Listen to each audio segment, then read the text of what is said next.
घट घट बैठे वही है राम, व्यक्ति रूप नहीं है राम। अगर व्यक्ति रूप होता तो जैसे अयोध्या में सबको दिखता था, वृंदावन में जैसे सबको कृष्ण दिखता था, वैसा अभी भी दिखता, लेकिन वो उसी युग के लिए आया था, उसी काम के लिए आया था। वो आज उसका वह रूप नहीं, पर शक्ति रूप से वही जो सतयुग में था, वही जो त्रेता में था, वही जो द्वापर में था, वही अभी अभी कलयुग में है। और जो कलयुग में है वही तुम में, हम में, सब में बैठा हुआ है। घट घट बैठे वही है राम, नेत्रों से नहीं दिखते हैं राम। अब आंसर मन में निकालो कि क्यों नहीं दिखते हैं। व्यक्ति रूप नहीं है राम। हम माँ को देखते हैं, पिता को देखते हैं, मित्र को देखते हैं, गाय को देखते हैं, कुत्ते को देखते हैं, ऐसे अभी हम दशरथ के पुत्र राम को, कि वह यशोदा के नंदन श्याम को अभी हम उस रूप में नहीं देख सकते, पर शक्ति रूप में अभी भी वो हम तुम सब में विद्यमान है, उसका कभी मृत्यु या नाश नहीं होता है। तो अब असली रूप को देखने की तैयारी हो गई है। अब देखेंगे असली रूप उसका कौन सा है। तो नेत्रों से नहीं दिखते हैं राम, तो फिर कैसे देखें। सब नेत्रों में देखत राम, सब नेत्रों से देखत राम, इन नेत्रों से देखत राम। इन शब्द का प्रयोग अपने लिए करते हैं। हाँ, इनका मतलब दूसरे से नहीं। नेत्रों से नहीं दिखते हैं राम, इन नेत्रों से देखत राम। ठीक से समझना है अर्थ। इन नेत्रों से देखत राम,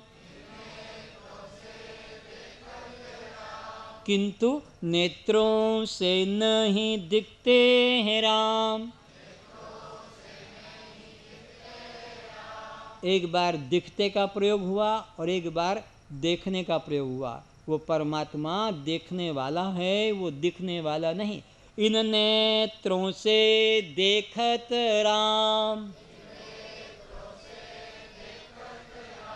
लेकिन नेत्रों से नहीं दिखते हैं राम। क्यों नहीं दिखते। व्यक्ति रूप नहीं है राम, तो फिर कैसा है वो। शक्ति रूप जानो राम, मैग्नेट को देख सकते हैं, शक्ति को नहीं देख सकते। पुष्पों को देख सकते हैं, सुगंध को नहीं देख सकते। फलों को देख सकते हैं, स्वाद को नहीं देख सकते हैं। बिजली के करंट को हम अनुभव कर सकते हैं, बिजली की क्रियाओं को देखते हैं, पंखा, हीटर, कूलर का, लेकिन बिजली को नहीं देख सकते। ऐसे ही हम इस संसार को देख सकते हैं इन आँखों से, पर उस रचने वाले रचयिता को इन आँखों से नहीं देखा जा सकता। वो तो देखने वाला है। किस रूप में है तो जरा और समझो। शस्त्रों से नहीं कटते हैं राम, अग्नि से नहीं जलते राम, पानी से नहीं भीगते राम, पवन से नहीं सूखते राम। ऐसे हैं सब में आत्म राम, जो उसके लक्षण शास्त्र में बताए हैं। नैनम छिन्नन्ति शस्त्राणि, नैनम दहति पावकः, न चेयोक्लेद्यंतापो न शोषति मारुतः। तो वो परमात्मा जो शस्त्र से कटता नहीं, अग्नि से जलता नहीं, पवन से सूखता नहीं, पानी से भीगता नहीं, वो कहीं तीर्थ में मंदिर में ढूंढने मत जाना, स्वर्ग बैकुंठ में मत ढूंढने जाना, तुम्हारे ही शरीर के अंदर वो बैठा हुआ है चेतन रूप से, आत्मा रूप से। और कैसा है वो परमात्मा? एक देश नहीं है राम। लोग दुखी होते हैं, मेरे पास पैसा नहीं था, मैं अयोध्या नहीं जा पाया, मुझे कोई ले जा नहीं सका, मैं बीमार थी, मैं रुग्ण थी। भगवान कहते हैं ऐसा चिंतन व्यर्थ मत करो, मैं खाली अयोध्या में रहने के लिए नहीं आया हूँ। एक देश नहीं है राम,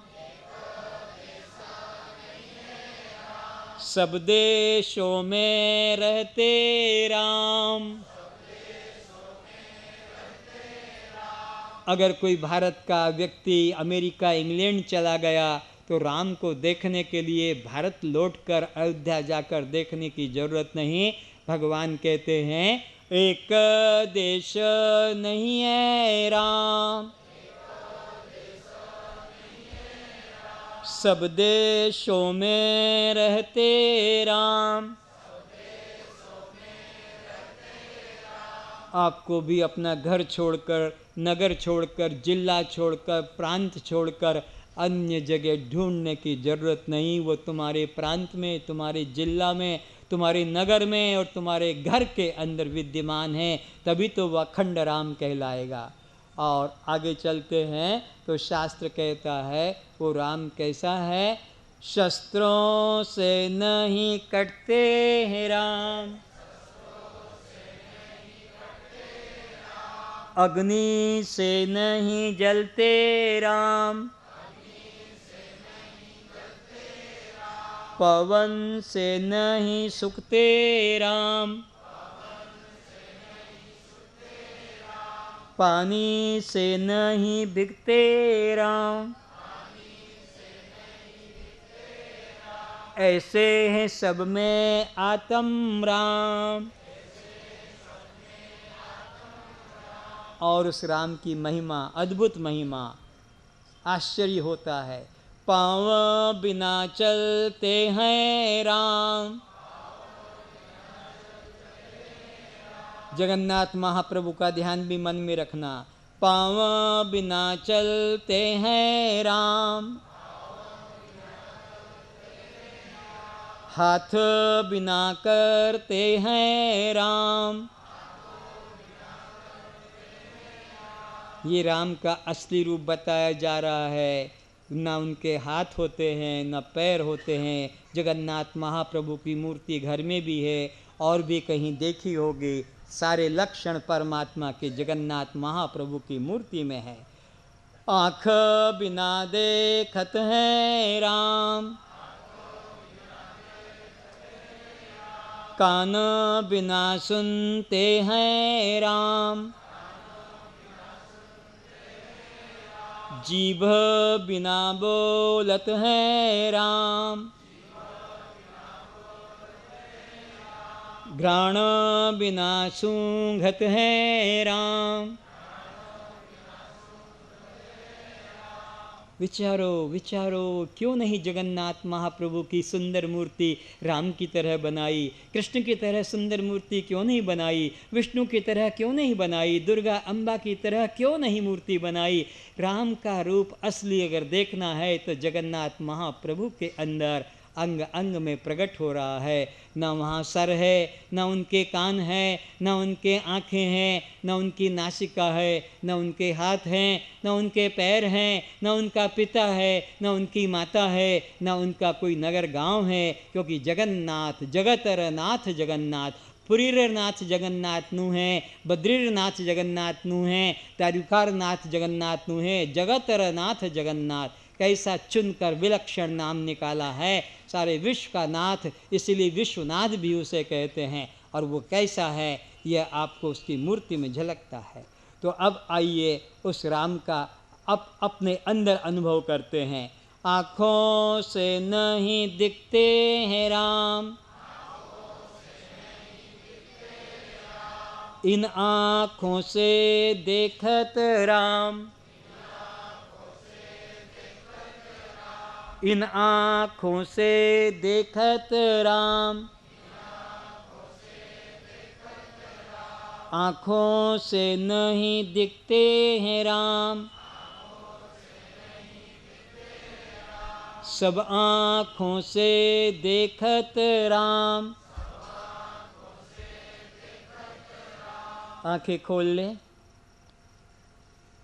अभी अभी परमात्मा का मिलन का दरवाज़ा खोला था। कोई शायद भाग्यशाली होगा, कोई शायद, विश्वास नहीं, जिसने कि अनुभव कर लिया। किस रूप में वो भी बता दूं। इन आँखों से वो दिखने वाली चीज़, तो वो क्या करता है, इन आँखों के अंदर बैठकर सबको, बोलो, देखता है। वो परमात्मा का रूप है। इन नेत्रों से देखत राम। चाहे तुम्हारा शरीर हो, बच्चे का हो, हिंदू का हो, मुसलमान का, सिख ईसाई का, पापी का, पुण्यात्मा का, सबकी आंखों में बैठकर वो देख रहा है। तुम क्या करते हो तुम्हारा तुम जानो। सूर्य के प्रकाश से सब उसकी प्रकाश में दिखाई पड़ता है, पर तुम क्या करते हो तुम जानो। तो वो तुम्हारे को देखता है। तो तुम्हारे अंदर आंखों में बैठकर अब विचारो, कौन देख रहा है। वो दशरथ का बेटा आकर देख रहा है, अयोध्या से आकर। कौन है अंदर तुम्हारी आंखों में बैठकर, कौन देख रहा है। आज ये बात समझ में आ गए तो आज ही कल्याण हो जाएगा।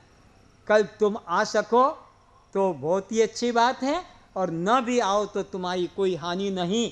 मैं तो एक एक दिन परमात्मा का आपको एक एक तरीके से अनुभव कराऊंगा। आज इस बात को पकड़ लो कि आंखों में बैठकर जो देख रहा वो परमात्मा है, क्योंकि दृष्टा है परमात्मा। परमात्मा क्या है, और दृष्टा का अर्थ होता है, नोट करो, दृष्टा जो सबको देखता है किंतु दिखाई नहीं पड़ता। सबको देखता है किंतु दिखाई नहीं पड़ता। और दृश्य जो दिखाई पड़ता है किंतु देख नहीं सकता। ऊपर ऊपर का दिखता है, नीचे का नहीं दिखता है। ये किसने बोला। वो भी तो ऊपर का दिख रहा है, वो भी मैं देख रहा हूं, और नीचे का नहीं दिख रहा, वो भी मैं देख रहा हूं। फिर कहा, अब देखो, अब ऊपर से मध्य तक का दिखता है, नीचे के बारीक अक्षर दिखाई। किसने बताया ये। अयोध्या वाले ने आके बताया, वृंदावन वाले ने बताया कि मैंने बताया। अरे आंख की अवस्था को कौन जान रहा है। अपनी अपनी आंख की अवस्था को किसने जाना, हमने कि किसी और ने। अब कहता है हाँ, अब पूरा का पूरा दिखाई, तो पूरा दिखाई पड़ता है, इसको भी मैंने देखा। आधा दिखाई पड़ता है, नीचे का नहीं दिखाई पड़ता, इसको भी मैंने देखा। ऊपर ऊपर का दिखाई पड़ता है, नीचे का नहीं दिखाई पड़ता, इसको भी। और कुछ भी नहीं दिखाई पड़ता, इसको भी। तो मैं अंधकार को भी देखता हूँ और मैं प्रकाश को भी देखता हूँ। सूर्य तो केवल प्रकाशित वस्तुओं को बताएगा, पर मैं अंधकार को भी प्रकाशित करता हूँ। सूर्य कभी अंधकार को प्रकाशित नहीं कर सकता। सूर्य कभी अंधकार को दिखा नहीं सकता, क्योंकि अंधकार उसके सामने ठहर नहीं सकता। लेकिन मैं अंधकार को भी प्रकाशित करता हूँ और प्रकाश को भी प्रकाशित करता हूँ कि कल की लाइट और आज की लाइट में क्या अंतर है। तो याद रखो, तुम्हारी आंखों में बैठ के जो देख रहा है वो परमात्मा है। कुछ बुद्धि में उतर के आया, हु इज दैट फेलो। वो कौन है जो तुम्हारी आंखों में बैठकर आंख की अवस्था को बता रहा है। कोई बाहर का है कि भीतर में ही है। और वो भीतर में है तो कोई राक्षस है कि कोई भूत प्रेत है कि तुम्हारा कोई पिता माता की पत्नी है। वो कौन है भीतर। इस शरीर के अंदर मैं स्वयं परमात्मा, मैं स्वयं, क्योंकि 3 नाम बताए थे ना, मैं, आत्मा, परमात्मा। तो ये है आज का आपका सौभाग्य का दिन जन्मों जन्मों की तुम्हारी भक्ति सफल हो गई, जन्मों जन्मों की भक्ति सफल हो गई। अगर ये बात पकड़ में आ गई, आंखों में बैठ के जो चेतना देख रही है वही मैं चैतन्य आत्मा हूं, वही मैं हूं, वही मैं हूं। I am that I am, वही मैं हूं। I am not this gross body, ये मैं नहीं हूं। इसमें बैठ के जो सबको सबको बोलो देख रहा है, तो अब तुम अंधे तो नहीं हो ना। तुम ही तो कहोगे ना मुझे दिखाई पड़ता मैं अंधा, कभी कभी कहते हो ना मैं अंधा नहीं हूं,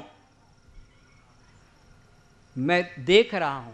तो ये देखने वाला ही परमात्मा है, देखने वाला ही। और जो दिखाई पड़ता वो तो नाशवान होता है।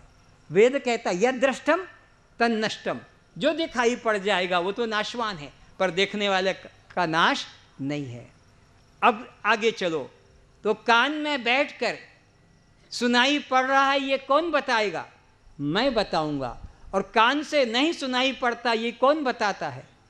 और डॉक्टर आपको मशीन लगा लगा कर नंबर चेंज करके, अभी थोड़ा थोड़ा सुनाई पड़ता है, अभी थोड़ा और तेज हुआ, अब और तेज सुनाई पड़ता, तो नहीं सुनाई पड़ता है उसको भी मैंने सुना, और कम सुनाई पड़ता उसको भी मैंने सुना, और तेज सुनाई पड़ता उसको भी। तो कान में बैठ के मैं ही सुनता हूँ, आँख में बैठकर मैं ही देखता हूँ, और वाणी में बैठकर मैं ही बोलता हूँ, पैरों में आकर मैं ही तो चलता हूँ, हाथों में आकर मैं ही तो कर्म करता हूँ।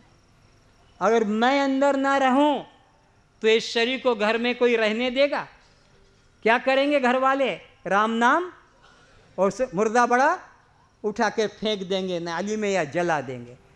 अरे मेरी वजह से आज इस शव को सम्मान मिल रहा, मेरी वजह से ये माला, ये फल, ये पैसा।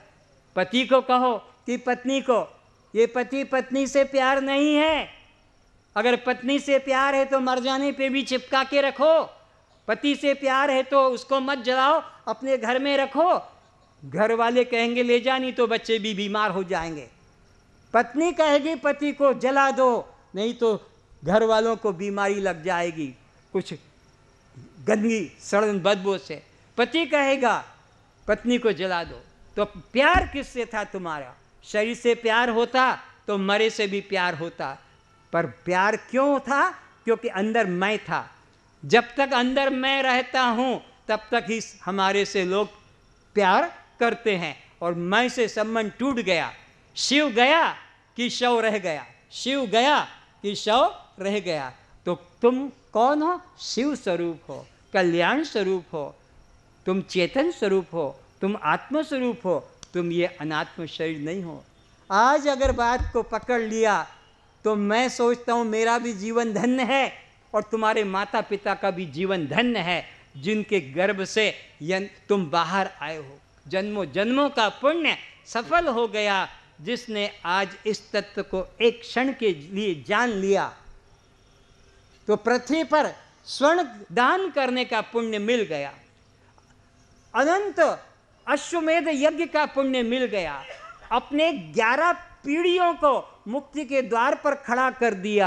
जिसने आज ये बात पकड़ ली यहाँ बैठकर कि आंखों में बैठकर मैं ही तो देखता हूँ, कानों में बैठकर मैं ही तो सुनता हूँ, और हाथों में बैठ के मैं ही क्रिया करता हूँ, और पैरों में बैठ के मैं ही चला रहा हूँ, और मेरे द्वारा ही भोजन की क्रिया हो रही है, और मैं ही भोजन को हजम कर रहा हूँ। अगर वो ना रहे तो रात्रि का खाया हुआ मुर्दा भोजन को हजम कर पाएगा? तो ये भोजन भी वही हजम करता है, वही अहम विश्वनरो भूत्वा प्राणियाम देहमाश्रितः प्राणपान समानयुक्ता पच्चाम मन्यम चतुर्विधम। चबाने वाला, चाटने वाला, चूसने वाला, पीने वाला, चारों अन्न को वही अंदर पचा रहा है।